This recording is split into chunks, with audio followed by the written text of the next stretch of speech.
What is going on, guys? It is Wrestlelamia here, back with another video. Join us now as we look at this week's edition of Raw, as well as the wildest news stories and rumors you need to know, including the real reason JEY USO lost the WWE World title.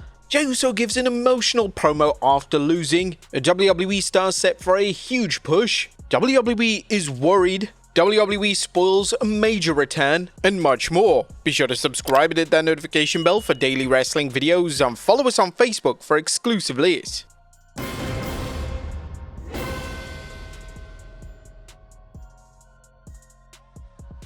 Now, as always, we won't recap the show, but just look at the good, the bad, and the downright ugly. As always, we start off with the good, is number 1, Cena vs Punk. A WWE champion John Cena kicked off Raw. Just as his typical heel promo was getting going, he would be interrupted by his arch-rival CM Punk. Punk had a passionate promo filled with continuity and motive, and now it looks set that Punk will face Cena at Night of Champions in Saudi Arabia. Now obviously, a lot of fans are expecting this to be a huge swerve, as it remains unclear if Punk is actually working Saudi. Nevertheless, the chemistry between Punk and Cena is still apparent, and the inevitable match is destined to result in huge box office for WWE. Number 2, Roxanne advances. WWE's consistent push of Roxanne Perez continues, as last night she defeated Kairi Sane, Liv Morgan and Rhea Ripley to advance in the Women's Queen of the Ring tournament. Ripley was a firm favourite to win this match and win the entire tournament, so this was a nice change of pace. Perez's work has been excellent since being called up to the main roster, and it's refreshing to see WWE push a relatively new star up the card in the women's division. Number 3, Bayley is back. Now at last, Bayley is back in WWE. She made her presence felt during Becky Lynch's promo segment, and hopefully this time WWE hits a home run with Becky vs Lynch program. Now it's heavily likely that the two are destined for a match at Evolution 2, but there are still a number of events before WWE arrives at that specific PLE. Number 4, Ron Killings promo. Ron Killings cut a fired up promo on Raw. He would climb onto the announce table, cut his locks off before declaring that he's now not R-Truth, but Ron Killings. Killings would explain why he's decided to ditch the R-Truth persona, and he delivered the promo with total conviction. This was outstanding work from Killings, and this serious side of Truth has all the potential in the world. Perhaps next week we might see him smoking a cigarette in the arena again. Number 5, Sami advances. Now the men's King of the Ring bracket is truly stacked with names such as Randy Orton and Cody Rhodes. On Raw last night, Penta, Sami Zayn, Dominic Mysterio and Bron Breakker collided in the King of the Ring qualifier, and as expected, the match was a total banger. Zayn would advance, and he has to be considered one of the favourites for the crown come Night of Champions. Number 6, LA Knight to Raw. Now, LA Knight is finally doing something fresh. He would appear during the King of the Ring qualifier and ambush Bron Breakker. It's been reported that LA is going to feud with Seth Rollins ahead of Night of Champions, and this is a welcome change of pace when it comes to the booking of the former US champion, especially after he came up short in the Money in the Bank match. Number 7, Nikki vs Liv. And Nikki Bella is officially back on Raw, and it appears that WWE will be booking Bella vs Liv Morgan at Evolution 2. Nikki Bella would be interrupted by Morgan during a promo on Raw, and this is naturally going to be presented as a past versus present showcase when it comes to the build of the matchup. And a new world champion. Now we have a new world champion. In one of the most shocking match outcomes in recent memory, Gunther defeated JEY USO clean to win the world title for the second time in his career. Fans firmly expected either a Goldberg return or a Seth Rollins cash-in, but WWE decided to outright give Gunther another reign as champion. The WWE deserves a ton of praise for doing something highly unexpected, and hopefully they book Gunther's second reign considerably better than his inaugural run, as that really wasn't great. But that was good. What about the bad is number 1, just break them up already. Now the ongoing issues between Austin Theory and Grayson Waller continued on Raw, and it looks like WWE are now presenting the issues for comedic effect. As Becky Lynch was walking through the backstage area, the two could have been seen having a comedic style argument in the back. Are WWE going to finally now break these two up and turn Austin Theory babyface? This situation has gone on so long that Jacob Fatu has debuted, aligned with the Bloodline, and then broken up with the Bloodline. All in that time they've been teasing a breakup. It's just got to come to an end. Number 2, Io Sky. The WWE seems insistent on placing World Champion Io Sky in backstage segments on Raw. Last night, the only time she appeared on the show was for a backstage segment with Nikki Bella where Sky would put over Bella. Why are WWE outright refusing to feature her in a meaningful role? Hopefully things improve as we roll into Evolution 2 next month. Now, was nothing downright ugly on Raw, the show was arguably one of the best editions of the Red brand in recent months, and the surprise title change certainly presented the show as must-see television. Everything just flowed beautifully last night, whether it was Ron Killings' promo, the major returns of Asuka, Nikki Bella and Bayley, and of course, the shocking world title change. What did you guys think of the Red Brand last night? Let us know in the comments down below. Now let's move on to the news. Our first story looks at the real reason why Jey Uso lost the WWE World title.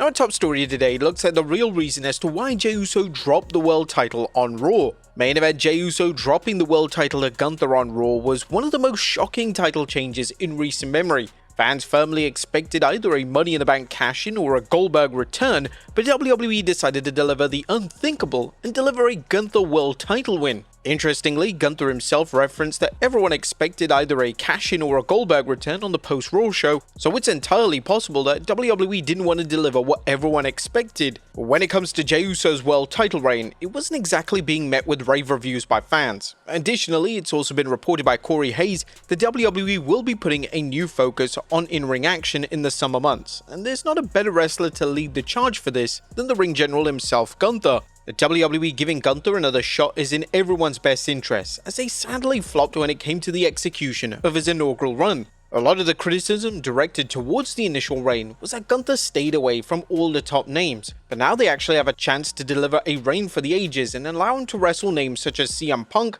while that being on television, John Cena, Seth Rollins and even Roman Reigns. Removing Jey from the world title picture now allows him to explore new ground as a babyface, and a reunion with his brother Jimmy as the Usos doesn't seem too far-fetched at this time. Another key factor in why WWE decided to deliver a title change is that it massively shakes up the product. Unexpected world title changes make the product must-see, and if the fans are tuning into Raw on Netflix not having a clue what could happen in big matches, it makes the product incredibly exciting. There is now the chance that if Goldberg does return and faces Gunther in his final match ever, it'll be for the world title. Let's just hope WWE doesn't do the unthinkable then. Next up, Jey Uso gives an emotional promo after losing. Following Raw, the now former world champion Jey Uso cut a passionate promo in front of fans, and it was arguably one of Jey's standout promos. Jey would introduce the fans to his son Jace before putting over Gunther in a major way. Ladies and gentlemen, this is my youngest son Jace. I'm so happy I brought him on the road with me this weekend. Y'all have seen him a couple of times on videos with me. Even though I lost, I'm so glad he was here with me, traveling the road with me. I really want to say I'm sorry to my son. I'm sorry to everybody here. I fought my ass off. Gunther is that dude. One of the best athletes, one of the best pros I've ever stepped foot in the ring with. At the end of the night, I got hella respect for that man. So give it up for Gunther. But I'm gonna run it back. Jey will conclude his promo by thanking everyone for coming and telling the fans how blessed he is to perform in front of them. Next up, a WWE star set for a huge push. Jade Cargill is set for a major push as WWE rolls into Evolution 2 next month. According to a new report from PW Insider Elite, Cargill will be pushed up the card and will reportedly face Naomi in a singles match on the show. WWE is expected to start setting the storylines for July's Evolution pay-per-view this week. Given that the show is set for Atlanta, PWInsiderElite.com has been told that we can expect a big push given to Jade Cargill leading into the event as she's local from that area. So from a promotional standpoint, it's a great hook to help move tickets. Now the report also added, while plans are always subject to change, the early word over the weekend was that Naomi would be facing Jade Cargill at Evolution. Naomi's talked about having a stipulation match with Cargill in recent media interviews. After Money in the Bank on the WWE post-pay-per-view show, Naomi said that she wanted Jade and then to challenge Tiffany Stratton. Given how much of a tear Naomi has been on with her current heel run and this past weekend's Money in the Bank victory, if they do go with Naomi versus Cargill, it'll be interesting to see who WWE books to go over and whether each go from there in terms of their personal storylines beyond that show. Now it's unknown what other matches will be on the card, but we do know that Nikki Bella will be wrestling, and solely based on her Raw appearance, it appears that she will be having a match with Liv Morgan. Next up, we want LA Knight trends.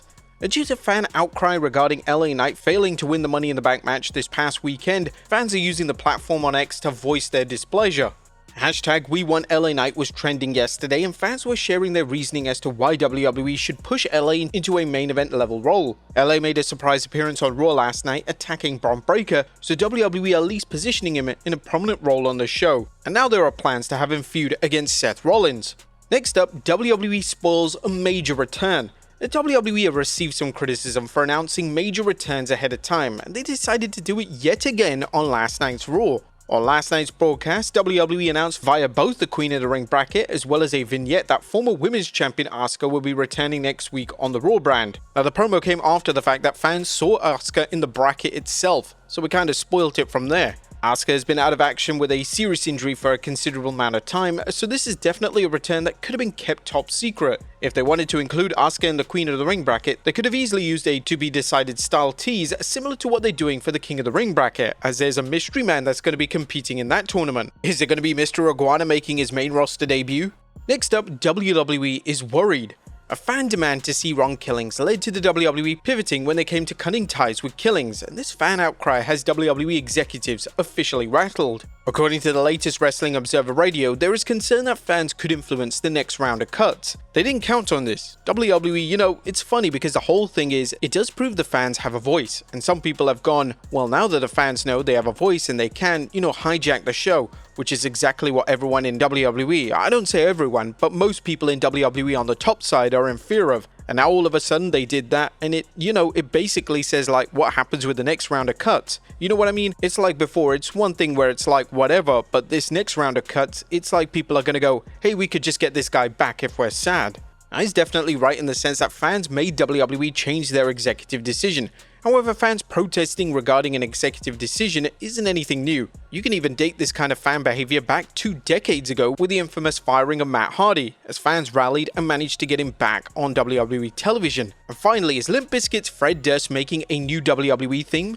Now, our final story today looks at the chances of Fred Durst making a theme song for a top WWE star. Durst took to Instagram to state that he would be interested in producing a theme song for Bron Breakker. Naturally, due to Def Rebel's less than stellar reputation when it comes to theme songs, fans were elated when a big name wanting to work with WWE in the music department could come true. There's no news of yet as to whether WWE are really planning on taking Durst up on his offer, but at least it's out there. Another outside name that is pushing to make WWE themes is Metro Boomin. Boomin now wants to produce Ron Killings' new WWE theme, but according to Killings himself, he plans on keeping his original theme song that he's had since 2008. As disappointing as that sounds, it's a smart move on Truth's behalf, as he owns the rights to that music. He made it himself. But there you have it, folks, the wildest news stories and rumors you need to know, as well as our review of Raw. Be sure to leave your comments down below, and I'll see you next time with some more wrestling content.